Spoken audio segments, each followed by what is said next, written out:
Hi everyone, this is Jim. Welcome to episode 35 of Opening Basics. This video we're going to talk about the Stonewall attack. The Stonewall attack is a really interesting system that gives white a quick attack, and it's pretty playable, particularly at the club level. You don't see it so often at the Grandmaster level. I think the last time, maybe in the early part of the 20th century, it was still played a bit, but not so much these days, because there are some weaknesses to it that top level players can exploit. But I think it's interesting for club level players. So let's put the position on the board. We'll see what I'm talking about.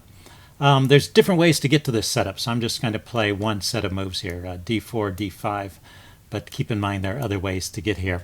e3. So this is kind of the first signal that white is not going for a standard queen's pawn opening with c4, but is instead setting up a solid center. But this could introduce other systems as well, particularly the call system.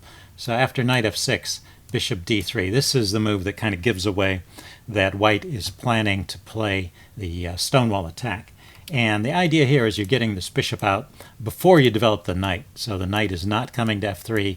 The knight is waiting back here until after the move f4 has been played, and then the knight will come out. So c5, c3, cancel that, c3. Just keeping a solid center here for white. So black is naturally trying to undermine that center. Knight c6, piling up, and now f4. And this completes the Stonewall setup in a way. This is you've completely defined the center with this pawn structure, and so now you know you're in a Stonewall if you're playing against this. And well, there's a lot of interesting possibilities for white because of this solid center here. White kind of has a free hand to advance his pieces and attack on the king side. So that's the upside of this structure. The downside is there's a big hole here on e4 that black can occupy with his pieces, and there's this bishop here which is locked in behind the stone wall, so this bishop has trouble getting into the game. So in the long run, black should be okay, but well, first black has to survive the initial onslaught, which is sometimes a bit tricky. So let's continue on a few moves. E6 and knight to f3, getting the knight out now. Bishop to e7, castles, just to show a typical setup, castles. Knight bd2, a6, black is preparing maybe to get some counterplay on the queen side, and knight e5. And I think this is where I will stop this line. I just wanted to talk about the opening setup and show some of the ideas. So there's a great central outpost for that knight.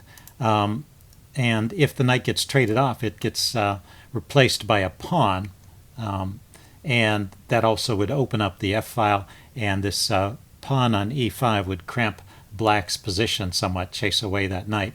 Another feature is that the bishop is already aggressively poised, taking a look at the h7 square and prepared perhaps to sacrifice itself. And the last key point I wanted to mention here is that this f3 square is kind of a way station for white's pieces. The queen can come out via f3 and get over to the king's side like this. Notice the knight at the moment is covering these squares, so the queen can't immediately jump out to h5 where it might like to go. But also the rook. The rook can come up to f3 and over to h3 like that and contribute to the attack. And so white will often get a quick attack going using just the queen, the rook, the bishop, and the knight.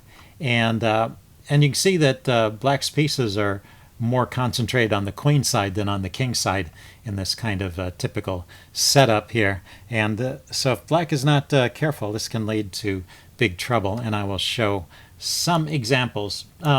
Before I do, let me just show a couple of lines from Modern Chess Openings, that couple ways that they recommend to deal with the Stonewall. So d4, d5, just continuing like this, e3, knight f6, bishop d3, c5, still good to put pressure on that center immediately, c3, defending, knight c6, f4, going for the Stonewall.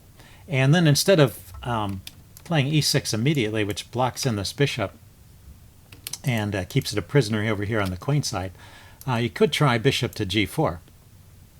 And bishop to g4 just has the virtue of kind of slowing down white's attacking ideas. So say the knight comes out to f3, it's pretty logical to block that. Then black gets a knight hopping into e4. And this knight can't be traded off because of the pin on this knight. The pawn would be attacking that knight, which is pinned. So say white just castles. Now black goes e6. Queen to e1, unpinning the knight and preparing to come out on the king side. At this point, you take the knight. So this is one way to play. And then you play, after the exchange, you play f5. And now black is the one with this solidly cemented knight in the center of the board. White's pieces are not yet developed. But on the other hand, white has the bishop pair. Black has given up his bad bishop, so he's left with only one bishop, but it's his good bishop. And there haven't been any pawns exchanged, so this is a very closed position. And so there's going to be a maneuvering game with chances for both sides from this point forward. But you have defused some of the key attacking ideas if you play like this as black. One other setup that black can try here, let me mention this. d4, d5, e3, knight to f6, bishop d3, indicating the Stonewall. And now instead of going c5, or shortly after going c5, but before moving the bishop, you can throw in the move g6. I think it's playable right here. g6, f4, going for the Stonewall, bishop g7, knight f3, c5, now getting that c5 move in, c3, and b6. So we get a setup like this, where the bishop, the dark squared bishop, is over here on the king side instead of coming out to the center, and this pawn structure defuses some of those bishop takes h7 attacking ideas. But white still has a pretty good concentration of forces over here.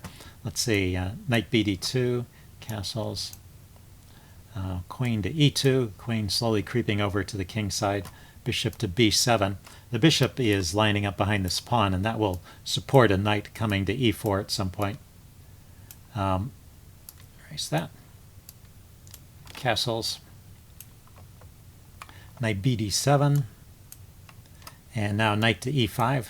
White gets this good outpost square, e6, and b3. And white prepares to develop his last undeveloped minor piece. And once again, we have a position with chances for both sides. In this case, all the material is still on the board, so we can see, you can see that this is going to be a long maneuvering game, a closed position with all the pieces on the board. And interesting play for both sides, but this is another way that black can sort of defuse those immediate attacking ideas.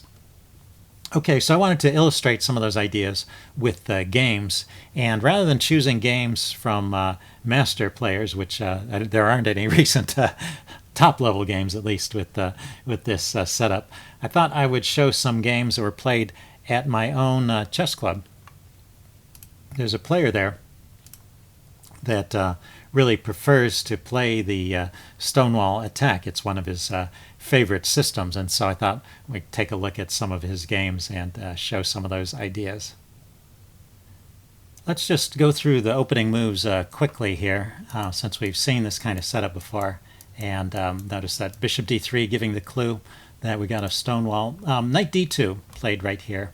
In the lines I was giving, f4 was played immediately, but this is fine and another way to get to the same position. So bishop e7, f4 continues, knight to f3, c5, c3. And now we see this kind of setup. Let's go ahead and put the black move on here. The kind of setup that we were talking about at the beginning. So it continues with knight e5. The queen goes to c7. So black has the idea in this position of playing on the queen side. White castles, a6, more queenside play, rook to f3. So we see already the rook is coming into the game. So the attack gets underway immediately. I did note that queen to f3 was also a playable move at that position as well. Black ignores this for a moment, plays b5, and now rook to h3. And after rook to h3, things have already reached a critical stage, and black needs to react to the threats. If in fact, there's only one move here that keeps black in good shape, and that's the move g6 to shut down the attack along that diagonal. If you try to play h6 instead, that's also a playable move.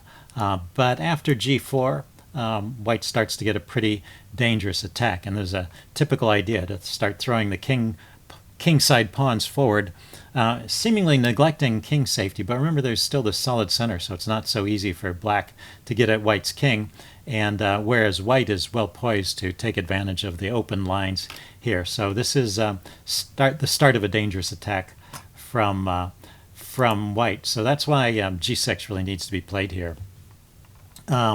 Instead, black in this position played bishop to b7, and this is the kind of thing that can happen. Black was not a weak player. In fact, he was an expert, and so he's probably just playing a little quickly during the opening, going for a particular setup and not stopping to calculate on every move, which you really have to in a tactical situation like this. So if you want to pause the video right here and figure out the move that white plays next. Okay, yeah, pause the video if you want some time to think about it. I'm going to give the answer away now. The winning move here is bishop takes h7 check. Yeah, the Greek gift sacrifice is working here. If white takes that, it's actually game over. Queen to h5, and the position cannot be saved. The threat is to take the knight and to mate the king. And the only if the rook moves, then it's still mate because you'll take the knight. The king will go one step, and then you'll mate on the back rank because his bishop is blocking the escape of the king. And the only way to actually save the game and prevent the immediate mate is to play bishop h4. But this just loses material, so it doesn't work. In fact, it loses both the bishop and the knight because black still has to move the rook out of the way so the king can escape via f8 and e7, and so he'll be 2 pieces down at that point. So definitely that's losing. After bishop takes h7 check, king h8 is the only move that continues the game. And then here's another interesting point. You can test out your tactical or attacking skills here. How would you continue? There's actually 3 or 4 different good continuations here, but there's a good position to pause the video and see if you can figure out what you think would be a good continuation. Okay, I'm going to start giving away some answers now. The top choice of the chess engine, let's start with that one. It's not necessarily a move I would have thought of, but it's pretty nice once you see it. Knight to g4. So you're repositioning that knight, giving up that good square only for the moment. But I mean, what you're doing is you're threatening this knight here, which is a key defender. And if the knight takes, then the queen comes out. There's actually a forced mate here. It's a mate in 6. Let's see, I don't want to go through all the details, but or if you take the bishop, that's the other line. You could take the bishop, and then the knight comes in here, knight to f6, attacking the pinned knight, and now bishop takes, and then the queen comes out, and once again there's a forced mate. In this case, a mate in 4. So this attack is really dangerous, and knight g4 accentuates that, and the threat is just to take the knight off, and then the queen comes in anyway. So the key is getting the queen over there quickly. So that's the best continuation, but there are several others that also lead to a winning advantage for white. So if you thought of the move queen to f3, that was like the second choice of the chess engine. That's good.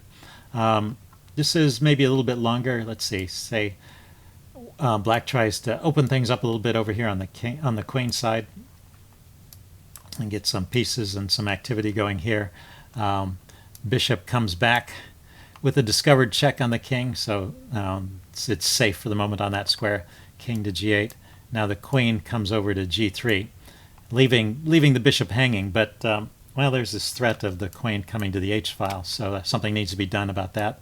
The knight drops back to d7, and there's actually a nice sequence here. You can sacrifice the rook, and the queen check on h3.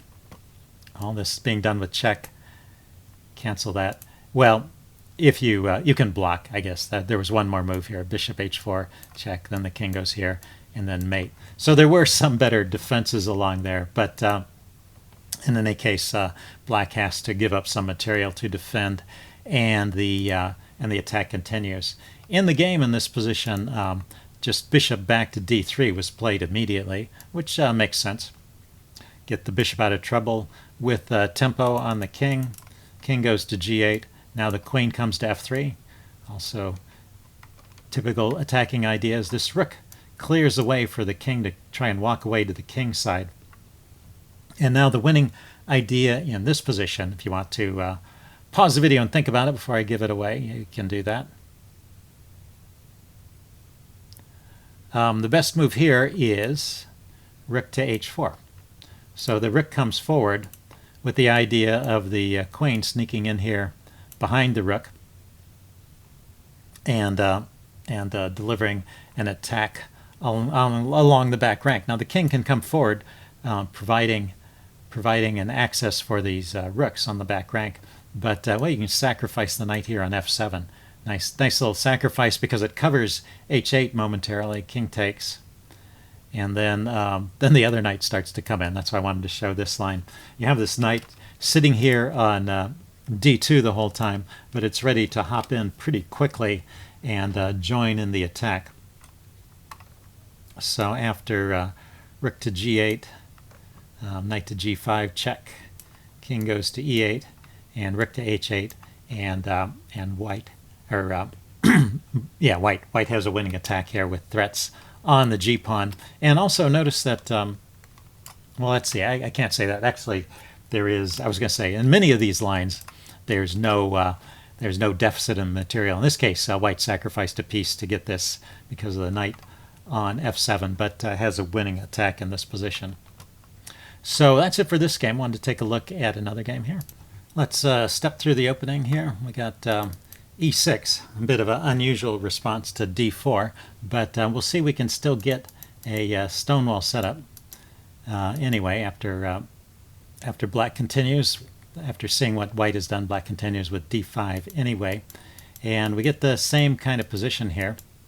Black in this game chose to exchange right away, which is sometimes useful to open up at least one line, try and get some counterplay along the c file, and cancel that.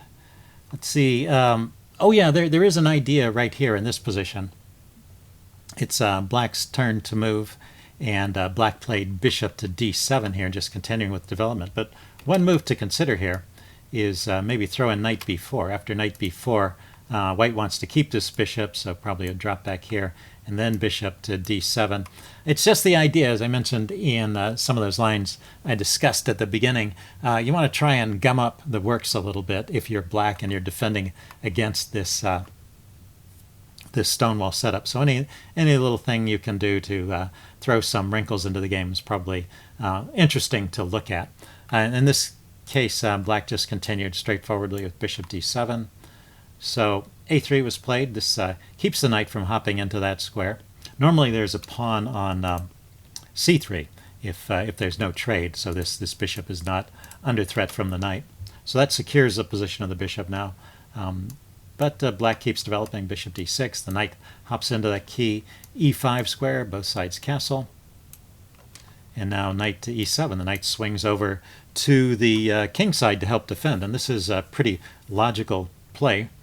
Rook to f3, lifting up the rook. So we see just the standard pattern of the attack continuing once again. And right here, once again, a key defensive idea is to play the move g6. Instead, black played knight to f5. There's another way to try and block that diagonal, but this fails almost immediately.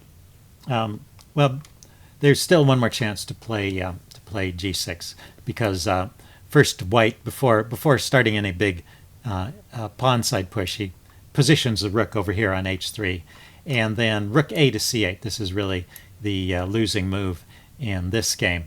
And once again, the move that needed to be played here was g6 to shut down some of white's attacking ideas. After rook a to c8, you'll see how fast this attack comes, and also the downside of trying to block with a knight here, because the g-pawn comes forward chasing the knight away. So all these moves come with tempo. Another advance of the pawn. This knight hops into e4. So I mean that's a positive factor, that it's blocked off the bishop. But the knight having been chased away, the queen can come over here to the h file, and there's no avoiding loss of material at this point. The best move to play here is actually h6, and after some exchanges, say bishop takes, d takes, knight takes, bishop takes. There's this intermediate move, g takes h6, and actually black doesn't have time to save the bishop. He needs to respond to the threats against his king here, so something like g6, and the queen can come over and pick up the bishop. And in this position, we get a descent into an endgame, but it's an endgame where white is 2 pawns up. True that they're doubled, but this actually is a kind of a dangerous pawn here. Not as dangerous with some of the forces been reduced, but there's still a knight looking to hop into the f6 square, which would fork the king and the bishop and take away some squares and support that pawn coming forward. And if this dark squared bishop could get activated, that would also be a pretty strong advantage for white. And so white is actually much better in this endgame. It's probably a winning endgame. Anyway, black did not play h6 and instead made the natural move rook f to e8. Basically just giving the king a flight square. But well, this just loses immediately, because not only did it give the king a flight square. The idea is you check here and the king goes there and the knight comes in to interpose, so it kind of staves off mate, although giving up a pawn. But there's a better way to play it. So if you want to find the best continuation for white here, you can pause the video and think about it. Okay, I'm going to give the answer away now. It's queen takes f7. Take this pawn when you have the chance and drive the king back to the h file. And then after knight takes e4, let's see, black can throw in bishop takes e5, trying to get rid of some of these defenders. There's a killer move here, and let's see if you can spot the next move for white. Okay, I'm giving the answer away now. Yeah, you don't worry about that bishop there. You just go straight for the threat with rook takes h7 check, the most forcing possible move. And after the king takes, you've got knight to f6 check. Very nice move, exploiting the pin. And so that pawn cannot take the knight, and the king only has one square that it could go to, king to h8, and then queen to h5 is mate. The hanging knight there is guarding the escape square. So a very nice finish to that game. Okay, let's take a look at the next one. I wanted to show an example of a game where black got in that move g6 in time, but it did introduce some other difficulties. So let's go through the opening. This time black started with knight f6, but we still get the same position in the end. There's the Stonewall setup, bishop d6. Instead of bishop e7, the bishop there is in a position to trade off the knight, so that's a reasonable square for the bishop. The queen's over here to maybe assist with some queenside play. So all this seems okay. And black has got what looks like a very solid setup, but already white is going for the rook lift and preparing to attack. So black continues on the queen side. White brings the rook over to the h file, and right here g6 is played. So this is kind of a just-in-time move. The bishop takes h7 check is off the table at this point. But there are other ideas. White can expand on the king side with g4. This is what happened during the game. And this is not taking much of a risk for two reasons. One is white has all these pieces around the king, which are ready to attack black's king. And for the second reason, this center is very solid. It's hard for black to break down. So black is not going to get any counterattack against white's king at anytime soon. So the king position looks a bit airy, but it's actually quite safe. So knight to e7 was played here to bring the knight over to defend the king side, g5. And now this knight has to retreat to d7, weakening the h-file, chasing that knight away. And the queen pounces in with queen to g4, ready to go to the h-file in a move. And now black makes a mistake. Actually, black could still defend in this position. Notice that knight to f5 is playable. Unlike the last game, in the last game, knight f5 was a mistake because it allowed white to gain tempos with these pawn pushes g4, g5. But in this game, the pawn has already gone past, so this knight on f5 isn't chased away, and it's just an obstacle that has to be removed. So with best play, let's see, bishop takes. Black can throw in h5 as an intermediate move, so attacking the queen, so taking there. And then grabbing on e5 with knight takes, and then let's see, f takes, hitting the bishop, and pawn takes. And well, this is a position where black has sacrificed a pawn, but well, black has the bishop pair, and white's queen is under attack, so that'll buy time for black to save this bishop. Anyway, this is a position where black could play on, although it does look like black is under quite a bit of pressure. But anyway, another way to play this is just to play bishop takes e5, taking off that knight immediately. And let's see, if white takes back this way, rook to e8, it seems like this will hold on too. It's kind of an interesting idea the chess engine has for white's play. I wanted to show this.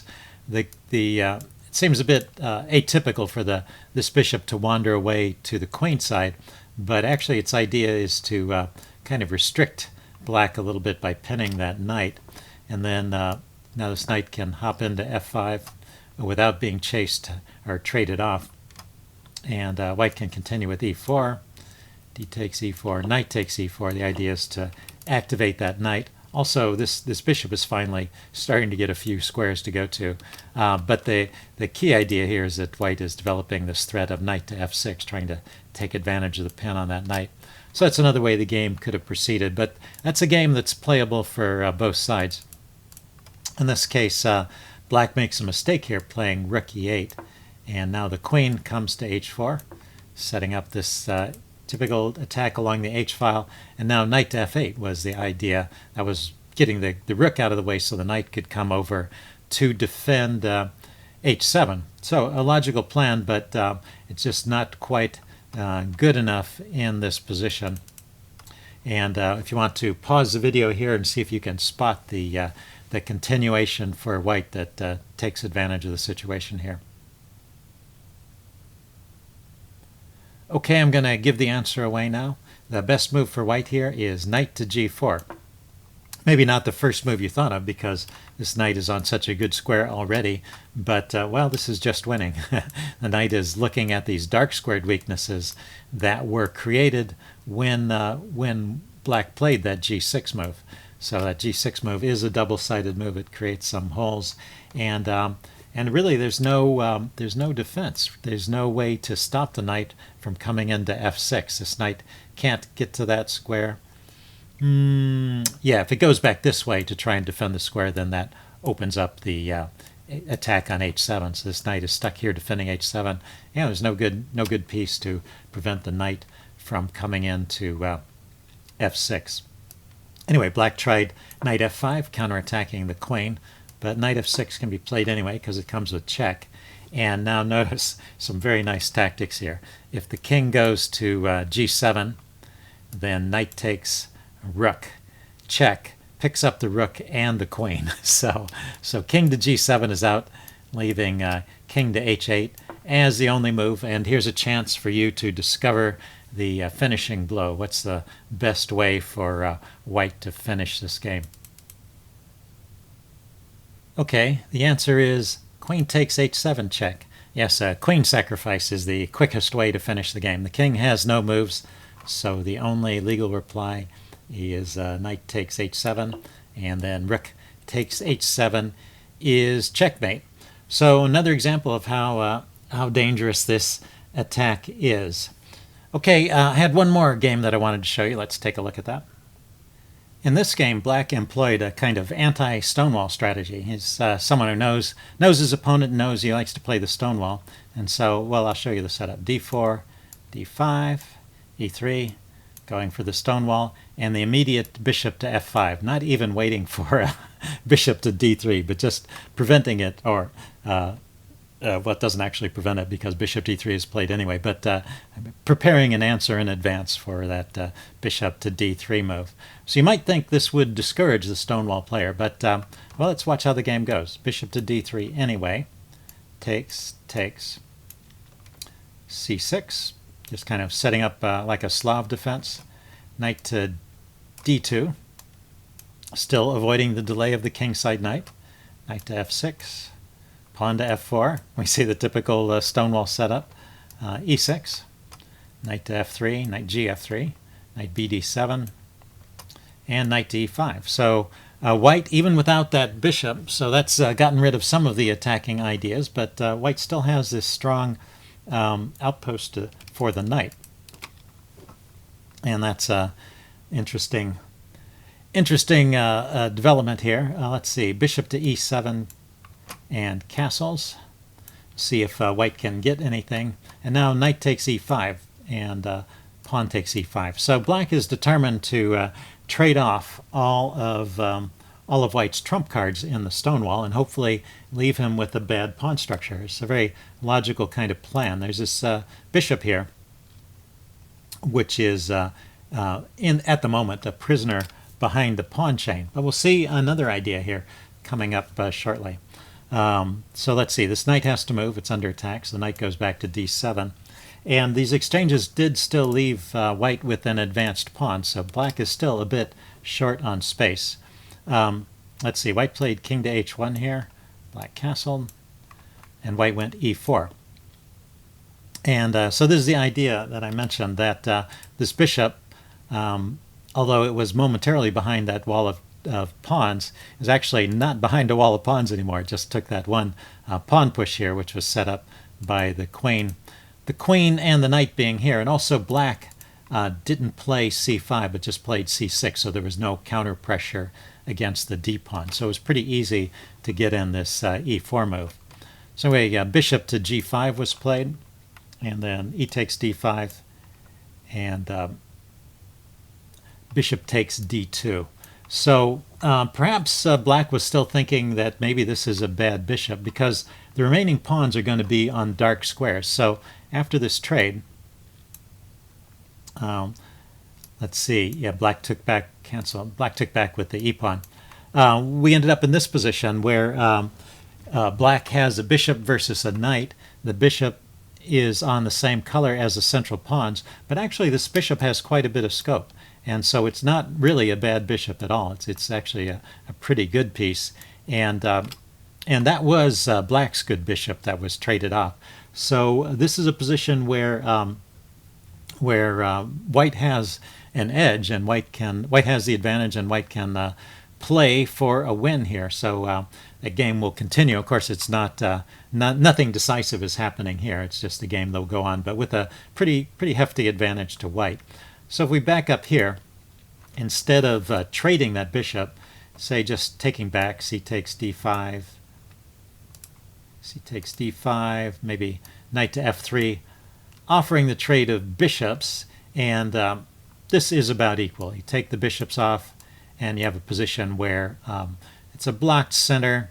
There's a slight edge and space for white, but it's not very much, and the material balance is completely even.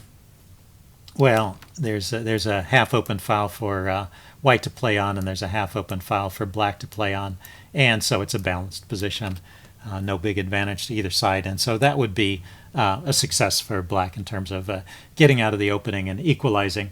So maybe it's not a bad strategy. You just have to be careful about taking your strategy too far, so just trading this bishop and leaving white with a supposedly bad bishop has suddenly turned into a good bishop, turned out to be a bad strategy in this particular position. And I guess that's the final point I wanted to make, is that when black beats back that initial attack and a